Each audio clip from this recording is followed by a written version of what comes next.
இ-சேவையில் வருமானம் இருப்பிடம் ஜாதி சர்டிஃபிகேட் அப்ளை பண்ணுறதுக்கு கேன் நம்பர் தேவைப்படுங்க. அந்த கேன் நம்பர் எப்படி கிரியேட் பண்ணுறதுன்னு தான் இப்போ நம்ம வந்து பார்க்க போகிறோம். tnisevai.tngovernment.in இந்த வெப்சைட் முதல்ல ஓப்பன் பண்ணிக்கோங்க.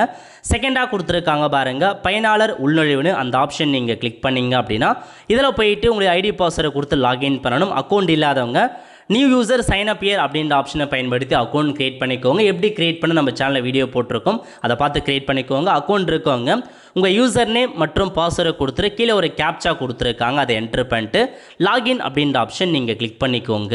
இப்போ உங்களுக்கு லாகின் ஆகிடுச்சு, டேஷ்போர்டு ஓப்பன் ஆகிடுச்சு. இல்லை உங்களுக்கு செகண்டாக கொடுத்துருக்காங்க பாருங்கள், ரெவென்யூ டிபார்ட்மெண்ட்டு அந்த ஆப்ஷன் நீங்கள் கிளிக் பண்ணிங்க அப்படின்னா இதில் போயிட்டு கம்யூனிட்டி சர்டிஃபிகேட் அப்படின்ற ஆப்ஷன் நீங்கள் கிளிக் பண்ணிக்கோங்க. கிளிக் பண்ணி முடிச்சதுக்கப்புறம் ப்ரொசீட்னு இருக்க பாருங்கள், அந்த ஆப்ஷன் நீங்கள் கிளிக் பண்ணிவிட்டு ஸோ ஆல்ரெடி நீங்கள் கேன் நம்பர் இருக்குது அப்படின்னா இதில் போயிட்டு உங்கள் ஆதார் நம்பரை மட்டும் கொடுத்து சர்ச் பண்ணிங்க அப்படின்னா உங்கள் ஆதார் நம்பருக்கு கேன் நம்பர் இருக்கா இல்லையான்னு நீங்கள் தெரிஞ்சுக்கலாங்க. இதுக்கு முன்னாடி எப்பயாச்சும் நீங்கள் வருமான இருப்பிடம் ஜாதி சர்டிஃபிகேட் அப்ளை பண்ணியிருக்கீங்க அப்படின்னா கண்டிப்பாக கேன் நம்பர் இருந்திருக்கும். ஒரு நபருக்கு ஒரு கேன் நம்பர் தான், மீண்டும் மீண்டும் நீங்கள் ரெஜிஸ்ட்ரேஷன் பண்ண தேவையில்ல.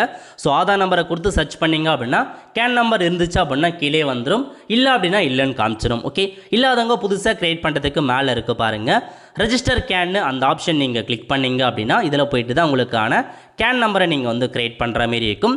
முதல்ல ஆதார் நம்பர் கேட்டிருக்காங்க, ஆதார் நம்பரை கொடுத்துட்டு இதில் போயிட்டு நீங்கள் வந்து பார்த்தீங்க அப்படின்னா செல்வியா திருவா செல்வனா அந்த மாதிரி உங்களுக்கான ஆப்ஷனை கொடுத்துட்டு நேம் கேட்டிருக்காங்க, அப்ளிகேன் நேம் கொடுத்துட்டு அப்ளிகேன் நேம் தமிழில் என்ட்ரு பண்ணுற மாரி இருக்கும். நீங்கள் இங்கிலீஷில் என்ட்ரு பண்ணிட்டு ஸ்பேஸ் எழுத்துனீங்க அப்படின்னா ஆட்டோமேட்டிக்காக அதுவே வந்து தமிழில் வந்து டிரான்ஸ்லேட் ஆகிடுங்க. நெக்ஸ்ட் ஜெண்டர் கேட்டிருக்காங்க, மேல்னா மேல் கொடுங்க, ஃபீமேல்னா ஃபீமேல் கிளிக் பண்ணிட்டு மெரிட்டல் ஸ்டேட்டஸ் கேட்டிருக்காங்க, மேரிடா அன்மேரிடான்னு கொடுத்துக்கோங்க. அதுக்கப்புறம் டேட் ஆஃப் பர்த் கேட்டிருக்காங்க. நெக்ஸ்ட் ரிலேட்டிவ் ஃபாதரா மதரா ஹஸ்பண்டான்னு கொடுத்துட்டு ஃபாதர் நேம் என்ன, அதேமாரி ஃபாதர் நேம் தமிழில் என்ன, அப்புறம் மதர் நேம் கேட்டிருக்காங்க கொடுத்துக்கோங்க. கொடுத்துட்டு ரிலீஜன் இந்துவா முஸ்லீமா கிறிஸ்டினா அப்படின்னு மென்ஷன் பண்ணிக்கோங்க.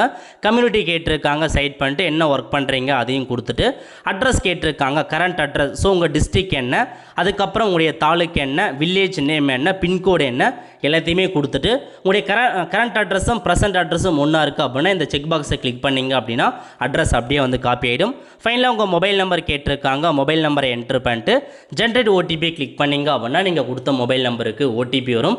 அந்த ஓடிபி என்ட்ரு பண்ணிட்டு சப்மிட் பண்ணிவிட்டு கீழே கொடுத்துருக்காங்க பாருங்கள் ரெஜிஸ்டர்னு இந்த ஆப்ஷன் நீங்கள் கிளிக் பண்ணிங்க அப்படின்னா உங்களுக்குன்னு வந்து பார்த்தா உங்களுக்கான கேன் நம்பர் வந்து கிரியேட் ஆகிடும். இதுக்கப்புறம் நீங்கள் வருமானம் இருப்பிடம் ஜாதி சர்டிஃபிகேட் எல்லாமே அப்ளை பண்ணலாம். அந்த கேன் நம்பரை வச்சு இந்த மாதிரி தாங்க கேன் நம்பர் கிரியேட் பண்ண முடியும். நீங்களே வீட்டிலேருந்து எல்லா சர்வீஸுமே பண்ணிக்கலாம், அதுக்கு இந்த கேன் நம்பர் அவசியமானது. அவ்வளோ ஃப்ரெண்ட்ஸ், அடுத்த ஒரு நல்ல சந்திப்போம். நன்றி, வணக்கம்.